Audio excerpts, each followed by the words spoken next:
This AWS Lambda mistake can cost you thousands of dollars if you are not careful.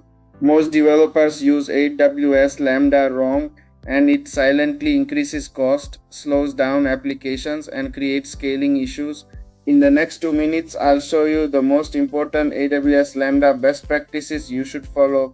First, keep your Lambda function small and focused. Each function should do only one job. This makes your system easier to maintain and much easier to scale.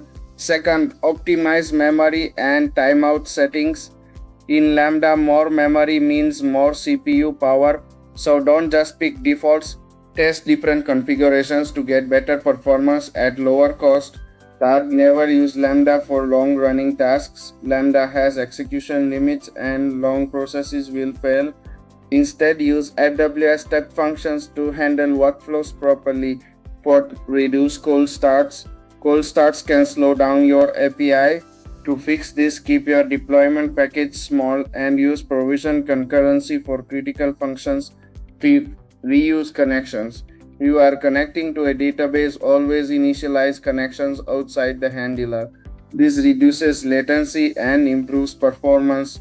Sixth, monitor everything. Use CloudWatch to track errors, duration, and invocations. Set alarms so you can detect issues before users do.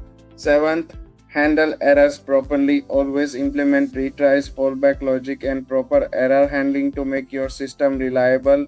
And finally, control your cost. Avoid unnecessary triggers, reduce execution time, and clean up unused resources.